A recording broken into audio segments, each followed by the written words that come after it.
خان صاحب کو گرفتار کرنے کے حوالے سے اور انہیں نااہل کرنے کے حوالے سے ایک بڑی خبر اب سامنے آئی ہے۔ یہ تمام چیزیں آج اپنے اس ویلاگ میں آپ کے سامنے رکھنے جا رہا ہوں۔ خدا کے بہترین نام میں آپ سب دیکھنے اور سننے والے میرے تمام ناظرین کی سلامتی ہو۔ Salman Sam social media network کے ساتھ آپ کی خدمت میں حاضر ہوں۔ آپ میرا فیس بک اور یوٹیوب چینل دیکھ رہے ہیں۔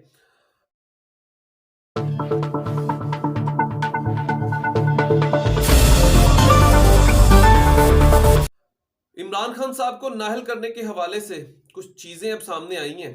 سب سے پہلے تو میں آپ کو خبر بتاتا چلوں کہ 17 تاریخ کو عمران خان صاحب جو ہیں وہ اسمبلیاں تحلیل کرنے کا اعلان کرنے جا رہے ہیں۔ 17 سے 27 کے درمیان یا 23 سے 17 کے درمیان عمران خان صاحب کسی بھی وقت پنجاب اسمبلی اور کے پی کی اسمبلی کو تحلیل کرنے کا اعلان یا فیصلہ جو وہ کر چکے ہیں اس کا اعلان کرنے جا رہے ہیں۔ سابقہ وزیر اعظم عمران خان صاحب کو گرفتار کرنے کے حوالے سے اب کچھ چیزیں سامنے آئی ہیں، اور ایک نجی محفل میں ایک ریٹائر افسر نے بھی یہ بات کی ہے کہ اب دیکھتے ہیں کہ عمران خان صاحب کیسے دوبارہ حکومت میں آتے ہیں۔ انہیں نہیں آنے دیا جائے گا۔ اب ان کی ناہنے کی وجہ اب اس کو ذاتی ضد بنا دیا گیا ہے۔ اس سے چاہے پاکستان کی معیشت کو جتنا مرضی نقصان پہنچے، اس سے ان لوگوں کی ذات کو کوئی لینا دینا نہیں ہے، کیونکہ ان کی اپنی آنے والی 10 نسلیں بھی ایسے زندگی گزار سکتے ہیں جیسے بادشاہت ماضی میں زندگی گزارتے آئے۔ تو اس سے ان کو پاکستان کی نہ تو سلامتی سے، نہ پاکستان کی معیشت سے، نہ پاکستان کے بڑھنے اور پھولنے سے ان کی زندگی کو یا ان کی ذات کو کوئی فرق نہیں پڑتا، کیونکہ ان کے اپنے بچے اس وقت امیر ہو چکے ہیں۔ اچھا جی، خبر یہ ہے کہ اگر عمران خان صاحب پنجاب اسمبلی یا کے پی کی اسمبلی تحلیل کرتے ہیں اور استعفے دے کر ایوانوں سے باہر آتے ہیں تو ان کو نااہل قرار دینے کے بعد ان کو گرفتار کر دیا جائے گا۔ اب یہ پیغامات جو ہیں وہ کون دے رہے ہیں، یہ بات بڑی سمجھنے کی ہے۔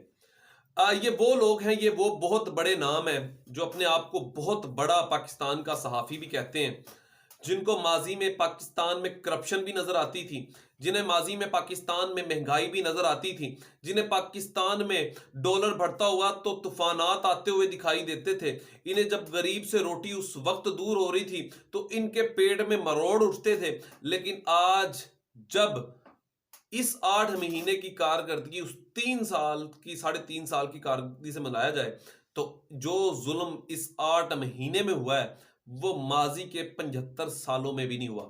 لیکن میرے یہ غیرت مند صحافی، خاص طور پر یہ بڑے ترجمان جو ہیں ان لوگوں کے جو پی ڈی ایم کی 13 جماعتوں کے اس وقت ترجمان بنے ہوئے ہیں، ان کی جانب سے ایک فکرہ بھی اب ان کی منہ سے نہیں نکلے گا۔ کیوں نہیں نکلے گا؟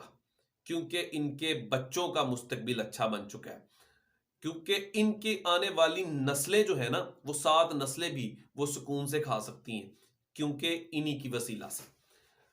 خیر، یہ دھمکی دی گئی ہے جی، اور یہ پیغام کہہ سکتے ہیں اس کو کہ اگر عمران خان صاحب نے اسمبلی تحلیل کی گئی تو انہیں نااہل قرار دے دیا جائے گا اور اس کے بعد گرفتار کر لیا جائے گا۔ لیکن یہ تو آنے والا وقت بتائے گا۔ ایسی کئی دھمکیاں اس وقت کے جو طاقتور لوگ اقتدار میں بیٹھے ہوئے تھے اور اداروں میں بیٹھے ہوئے تھے وہ نہیں کچھ کر پائے۔ اب دیکھتے ہیں کہ کون آ کے عمران خان صاحب کو گرفتار کرتا ہے، یہ تو آنے والا وقت بتائے گا۔ لیکن تکلیف اتنی ضرور ہے کہ اس 75 سالہ تاریخ میں پاکستان کا کسی نے نہیں سوچا۔ پاکستان کا اس لیے نہیں سوچا کیونکہ ہمیشہ انہوں نے اپنے بچوں کا سوچا ہے۔ 75 سال کی تاریخ میں جتنے بھی وزیر اعظم آئے انہوں نے آج تک اپنی مدت پوری نہیں کی۔ یہ ایک بہت بڑا سوالیہ نشان ہے۔ میں اپنے ہر ولاگ کے آخر میں یہ بات ضرور چھوڑ کے جاتا ہوں کہ کیوں نہیں کی، اس کے سب سے بڑے ذمہ دار کون ہیں، اور پاکستان کی معیشت شاید اسی لیے آج تک اپنے پاؤں پر نہیں کھڑی ہو سکی، کیونکہ جو بھی وزیر اعظم اقتدار میں آتا تھا اگر کچھ فیصلے کرتا تھا تو کچھ لوگ ان کو اقتدار میں بیٹھنے یا ان کو اپنا مدت یا اپنے فیصلے لینے پہ قابل نہیں چھوڑتے تھے۔